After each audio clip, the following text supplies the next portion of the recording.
नमस्कार, ये all India radio के विदेश प्रसारण प्रभाग की हिंदी सेवा है। इंग्लैंड, पश्चिम यूरोप, दक्षिण पूर्व एशिया, पूर्वी अफ्रीका, मॉरिशस, पश्चिम एशियाई देशों और खाड़ी देशों के लिए लक्षित हिंदी सेवा के इस सोशल मीडिया कार्यक्रम में आप सभी का स्वागत है। पेश है ESD news magazine.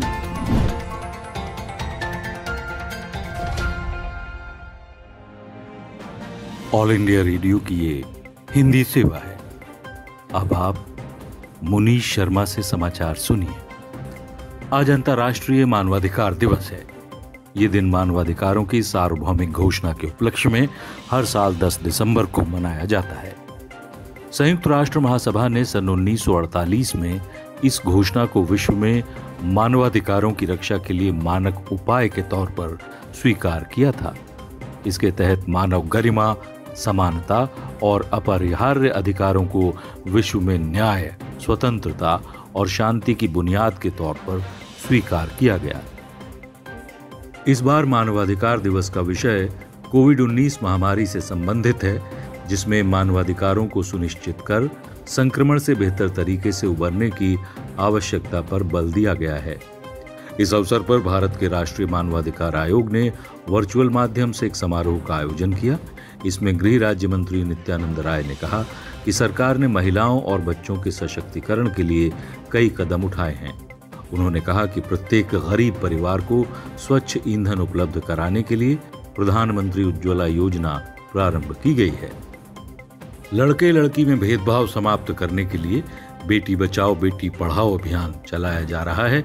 Shri Rai ने बताया कि सरकार ने कोविड महामारी के दौरान गरीबों की सहायता करने के लिए प्रधानमंत्री गरीब कल्याण योजना की शुरुआत की। आयोग ने 12 अक्टूबर 1993 में अपनी स्थापना के बाद इस वर्ष 6 दिसंबर तक मानवाधिकार उल्लंघन के 19,50,000 मामले दर्ज किए और 19,32,000 मामले निपटाए भी। आयोग की सिफारिश पर विभिन्न राज्य एजेंसियों ने 7,000 से अधिक मामलों में पीड़ितों को 188 करोड़ रुपए की राहत राशि दिलाई है। कनाडा ने 16 वर्ष से अधिक उम्र के लोगों के लिए फाइजर के कोरोना टीके के उपयोग को अपनी मंजूरी दे दी है। इसके साथ ही कनाडा में लोगों को अगले सप्ताह से टीके लगाए जाने की संभावना बढ़ गई है। कनाडा के स्वास्थ्य नियामक ने यह कहा है कि टीके की सुरक्षा और उसके असर के संबंध में आंकड़ों की स्वतंत्र रूप से समीक्षा पूरी कर ली गई है। कनाडा के प्रधानमंत्री जस्टिन ट्रूडो ने यह कहा है कि फाइजर के टीके की शुरुआती खुराक 14 वितरण केंद्रों पर अगले सप्ताह पहुंच जाएगी। अमेरिका और बेल्जियम से 2,49,000 टीकों के खुराक की पहली खेप कनाडा भेजी जा रही है। प्रधानमंत्री नरेंद्र मोदी ने आज नई दिल्ली में संसद मार्ग पर नए संसद भवन की आधारशिला रखी। विभिन्न धर्म गुरुओं ने सर्वधर्म प्रार्थना की। इस अवसर पर श्री मोदी ने कहा कि नया संसद भवन एक ऐसा स्थान होगा जो 21वीं सदी के भारत की आकांक्षाएं पूरी करेगा। उन्होंने कहा कि ये आत्मनिर्भर भारत के निर्माण का साक्षी रहेगा। प्रधानमंत्री ने आधारशिला रखे जाने के अवसर को भारत के लोकतांत्रिक इतिहास में मील का पत्थर बतलाया। प्रधानमंत्री ने कहा कि वो उस क्षण को कभी भूल न पाएंगे जब उन्होंने 2014 में पहली बार संसद भवन में प्रवेश करते हुए इसके द्वार पर सम्मान से सर झुकाया था। उन्होंने कहा कि नया भवन सांसदों की कुशलता को बढ़ाएगा क्योंकि यह आधुनिक सुविधाओं से लैस होगा। श्री मोदी ने कहा कि भारत का लोकतंत्र शताब्दियों के अनुभव से विकसित हुआ है। लोकसभा अध्यक्ष ओम बिरला ने समारोह को संबोधित करते हुए कहा कि मौजूदा भवन में ढांचागत विस्तार की और गुंजाइश नहीं थी और यही कारण है कि नए संसद भवन का निर्माण करना आवश्यक हो गया था। उन्होंने कहा कि इससे आने वाले वर्षों में संवैधानिक कर्तव्यों को सफलतापूर्वक निभाने में सहायता मिलेगी। इस अवसर पर लोकसभा अध्यक्ष ओम बिरला, राज्यसभा के उपसभापति हरिवंश नारायण सिंह, गृहमंत्री अमित शाह, रक्षा मंत्री राजनाथ सिंह, संसदीय कार्य मंत्री प्रहलाद जोशी, आवास तथा शहरी मामलों के मंत्री हरदीप सिंह पुरी सहित कई केंद्रीय मंत्री और सांसद उपस्थित थे। ये नया भवन आत्मनिर्भर भारत की परिकल्पना का एक हिस्सा है। स्वतंत्रता के बाद संसद भवन का निर्माण एक ऐतिहासिक अवसर है। ये नया संसद भवन 2022 में देश की स्वतंत्रता की 75वीं वर्षगांठ में नए भारत की आवश्यकताओं और आकांक्षाओं के अनुरूप होगा। नए भवन के निर्माण पर 971 करोड़ रुपए की लागत आएगी। इसमें पुरानी संसद के मुकाबले अधिक समिति कक्ष और राजनीतिक दलों के कार्यालय होंगे। इस भवन के निर्माण का प्रस्ताव पिछले साल 5 अगस्त को राज्यसभा के सभापति एम वेंकैया नायडू और लोकसभा अध्यक्ष ओम बिरला ने राज्यसभा एवं लोकसभा की कार्रवाई के दौरान रखा था। नया भवन अत्याधुनिक सुविधाओं से लैस और ऊर्जा की कम खपत वाला रहेगा। मौजूदा संसद भवन से सटी त्रिकोणीय आकार की इस इमारत में सुरक्षा की प्रभावी व्यवस्था होगी। नया लोकसभा परिसर मौजूदा परिसर से 3 गुना बड़ा होगा और राज्यसभा का आकार भी पहले के मुकाबले बड़ा होगा। नए भवन की सज्जा भारतीय संस्कृति और क्षेत्रीय कला, शिल्प एवं वास्तुकला के विविध रूपों के अनुरूप होगी। नए संसद भवन के निर्माण में हरित प्रौद्योगिकी का प्रयोग होगा और ये पर्यावरण के अनुकूल होगा। इससे रोजगार के नए नए अवसर सृजित होंगे और आर्थिक पुनरुद्धार के द्वार खुलेंगे। इसमें उच्च गुणवत्ता वाली ध्वनि तथा दृश्य श्रव्य सुविधाएं, बैठने की आरामदेह व्यवस्था और आपातकालीन निकासी का भी प्रबंध होगा। केंद्रीय पर्यावरण मंत्री प्रकाश जावड़ेकर ने सभी एजेंसियों से राष्ट्रीय राजधानी में निर्माण और तोड़फोड़ से संबंधित अपशिष्ट प्रबंधन नियमों के सख्त अनुपालन और प्रभावी धूल प्रबंधन का आह्वान किया है। उन्होंने कहा कि दिल्ली में प्रदूषण की चुनौती से लड़ने के लिए सभी संबंधित एजेंसियों को मिलकर काम करना होगा। पर्यावरण मंत्री ने कहा कि केंद्रीय प्रदूषण नियंत्रण बोर्ड ने दिल्ली राज्य औद्योगिक विकास निगम, दिल्ली जल बोर्ड, दिल्ली राज्य लोक सेवा विभाग, दिल्ली विकास प्राधिकरण, केंद्रीय लोक सेवा विभाग, दिल्ली मेट्रो, राष्ट्रीय राजमार्ग प्राधिकरण और महानगर टेलीफोन निगम को आदेश जारी किए हैं कि निर्माण और तोड़फोड़ की गतिविधियों से निकलने वाली धूल कम करने संबंधी नियमों का कड़ाई से अनुपालन हो। जम्मू कश्मीर में जिला विकास परिषद के लिए 5वें चरण का मतदान आज दोपहर 2 बजे संपन्न हो गया। मतदान सवेरे 7 बजे शुरू हुआ था। 11 बजे तक 26% से अधिक मतदान की खबर है। सुबह 11 बजे तक जम्मू डिवीजन के 20 निर्वाचन क्षेत्रों में 35% से अधिक और कश्मीर डिवीजन में 16% से अधिक मतदान होने की खबर है। इस चरण में 37 सीटों के लिए मतदान हुआ। इनमें से 17 कश्मीर डिवीजन और 20 जम्मू डिवीजन में हैं।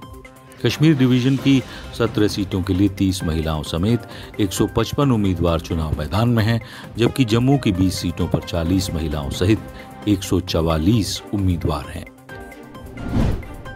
अभी तक जिला विकास परिषद की 190 सीटों के लिए मतदान पूरा हो चुका है और बाकी की 90 सीटों के लिए 3 चरण में मतदान होगा। मतगणना 22 दिसंबर को होगी। सरपंच की 58 सीटों और पंचों की 218 रिक्त सीटों के लिए भी उपचुनाव हो रहा है। कोरोना महामारी को देखते हुए सभी आवश्यक प्रबंध कर लिए गए हैं। पिछले 24 घंटे में 31,000 से अधिक नए कोविड संक्रमण के मामलों के साथ ही देश में अभी तक संक्रमण के कुल मामले 97,67,000 से अधिक हो गए हैं। स्वास्थ्य मंत्रालय ने कहा है कि पिछले 24 घंटों के दौरान 412 लोगों ने अपनी जान गंवाई और इसके साथ ही अभी तक देश में 1,41,000 से अधिक लोग इसका शिकार हो चुके हैं। कुल सक्रिय मामलों की संख्या 3,72,000 से अधिक है। 92,53,000 से अधिक संक्रमित व्यक्ति ठीक हो चुके हैं। पिछले 24 घंटों के दौरान 37,725 लोग ठीक हुए हैं और ठीक होने की दर 94.74% हो गई है। रक्षा मंत्री राजनाथ सिंह ने कहा है कि साइबर सुरक्षा और सैन्य चिकित्सा आज हमारी सबसे बड़ी चुनौती है। आज आसियान के रक्षा मंत्रियों की बैठक प्लस की स्थापना के 10वें वर्षगांठ समारोह को वर्चुअल माध्यम से संबोधित करते हुए उन्होंने कहा कि जैव आतंकवाद, गैर कानूनी अंतर्राष्ट्रीय व्यापार और महामारी संबंधी खतरों को दूर करने के प्रयासों को जारी रखने की भी जरूरत है। रक्षा मंत्री ने कहा कि नियमों पर आधारित आदेश, समुद्री सुरक्षा, साइबर संबंधी अपराध और आतंकवाद कुछ ऐसी चुनौतियां हैं जिन्हें हमें इस मंच से निपटाने की आवश्यकता है। आसियान के रक्षा मंत्रियों की बैठक प्लस आसियान देशों और ऑस्ट्रेलिया, चीन, भारत, जापान, न्यूजीलैंड, कोरिया गणराज्य, रूस और अमेरिका के लिए एक मंच है जिन्हें प्लस देशों के रूप में जाना जाता है। इसका मंत्र आसियान क्षेत्र में शांति, स्थिरता और विकास के लिए रक्षा सहयोग को मजबूत बनाना है। कृषि मंत्री नरेंद्र सिंह तोमर ने फिर से कहा है कि न्यूनतम समर्थन मूल्य प्रणाली जारी रहेगी और कृषि उपज विपणन समितियों के अंतर्गत मंडियों को समाप्त नहीं किया जाएगा। एक ट्वीट में श्री तोमर ने कहा कि किसानों की जमीन कोई भी किसी भी वजह से नहीं ले सकता और खरीदार किसानों की भूमि में कोई बदलाव नहीं कर सकता। श्री तोमर ने यह भी कहा कि अनुबंधकर्ता बिना पूरा भुगतान किए अनुबंध को समाप्त नहीं कर सकते। कृषि मंत्री ने कहा कि कृषि कानूनों के अंतर्गत किसान फसल उगाने से पहले उपज का मूल्य तय कर सकते हैं। उन्होंने कहा कि खरीदारों को समय पर भुगतान करना होगा, अन्यथा उनके विरुद्ध कानूनी कार्रवाई की जाएगी। केंद्रीय गृह राज्य मंत्री किशन रेड्डी ने कहा है कि सरकार केंद्रीय पुलिस बलों के कल्याण के लिए प्रतिबद्ध है और इन बलों के दिव्यांग योद्धाओं के कल्याण के हर संभव उपाय किए जाएंगे। आज हैदराबाद के पास हाकिमपेट में केंद्रीय पुलिस बलों के दिव्यांग सशक्तिकरण केंद्र का उद्घाटन करते हुए उन्होंने कहा कि दिव्यांग योद्धाओं का कंप्यूटर कौशल बढ़ाने पर खास ध्यान दिया जाएगा। ये केंद्र सशक्त पुलिस बलों के उन दिव्यांग योद्धाओं के पुनर्वास के लिए अपनी तरह का पहला प्रतिष्ठान है जिन्हें ड्यूटी के दौरान जानलेवा चोटें आईं। इस अवसर पर केंद्रीय रिजर्व पुलिस बल के पुलिस महानिदेशक आनंद प्रकाश माहेश्वरी समेत कई वरिष्ठ अधिकारी भी मौजूद थे। और इसके साथ ही ऑल इंडिया रेडियो की हिंदी सेवा से प्रसारित ये समाचार बुलेटिन समाप्त हुआ। सुनते रहिए ऑल इंडिया रेडियो की हिंदी सेवा।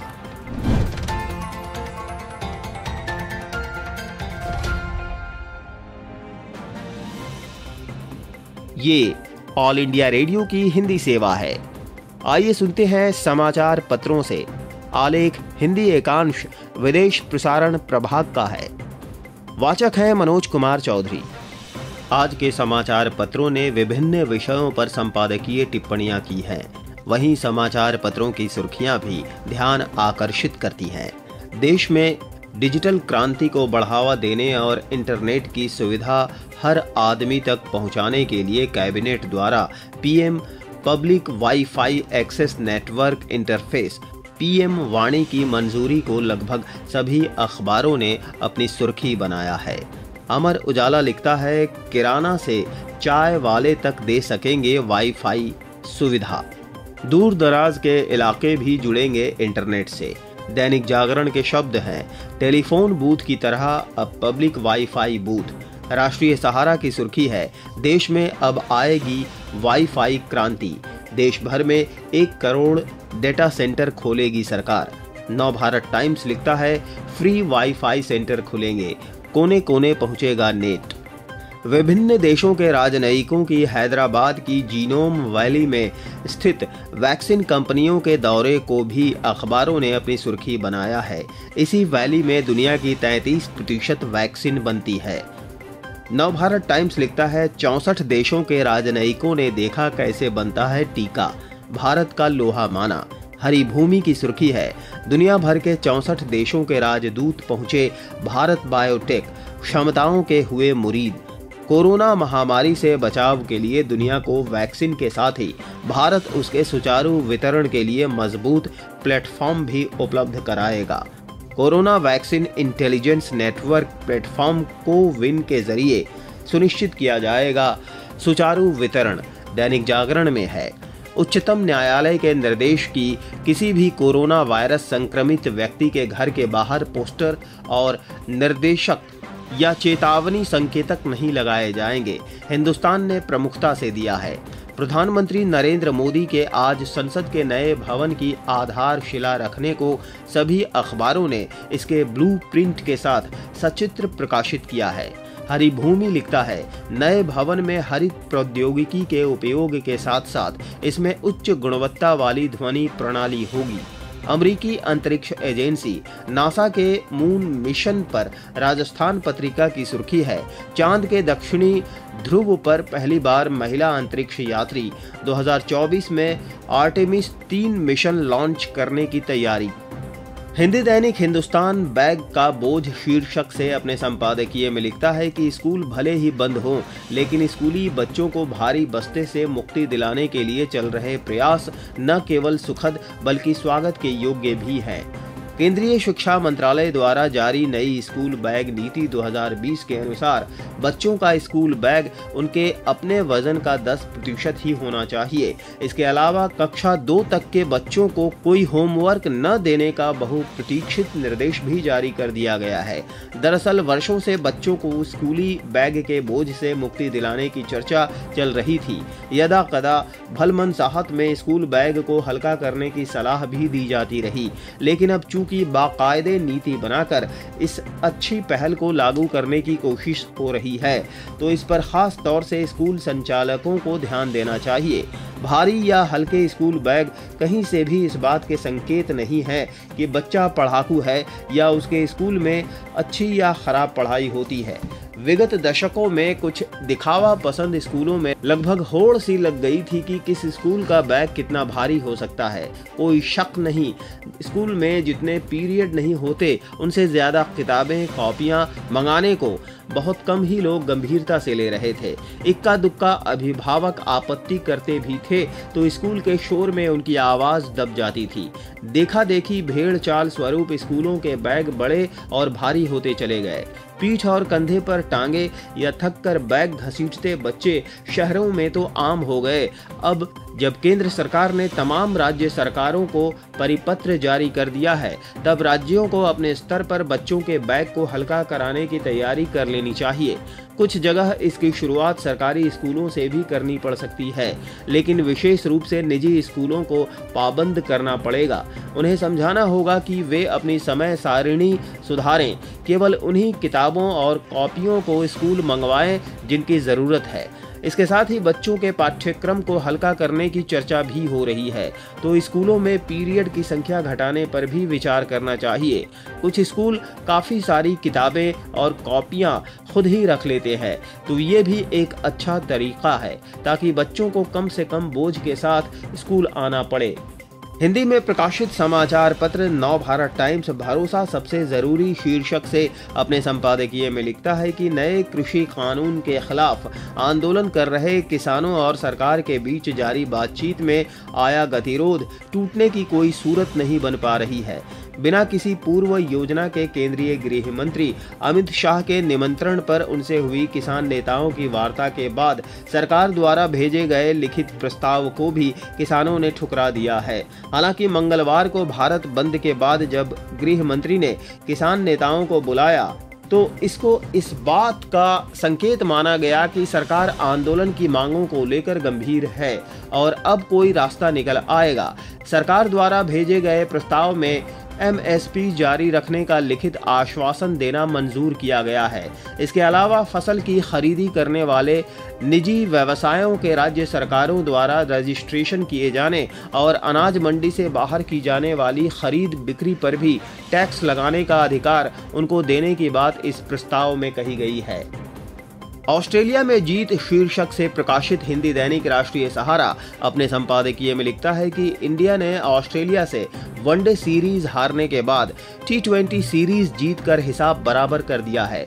ऑस्ट्रेलिया को हमेशा टफ प्रतिद्वंदी माना जाता है और उन्होंने वनडे सीरीज में जिस तरह से पहले दोनों वनडे मैच जीतकर शुरुआत की तो लगा कि इस बार भारत की दाल आसानी से गलने वाली नहीं है, लेकिन भारत ने तीसरे वनडे तक टीम का सही संतुलन बनाकर दौरे पर पहली जीत दर्ज की और फिर पहले 2 T20 मैच जीतकर अपनी सफलता के झंडे गाड़ दिए।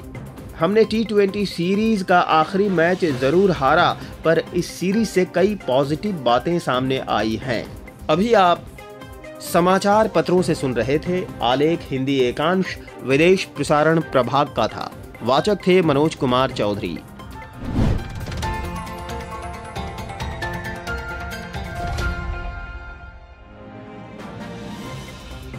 ये ऑल इंडिया रेडियो की हिंदी सेवा है। आइए सुनते हैं सामयिक वार्ता। विषय है इन्वेस्ट इंडिया ने अंकटाड निवेश संवर्धन पुरस्कार जीता। आलेख डॉक्टर लेखा एस चक्रवर्ती का है। वाचक हैं मनोज कुमार चौधरी। इन्वेस्ट इंडिया भारत की राष्ट्रीय निवेश संवर्धन एजेंसी है।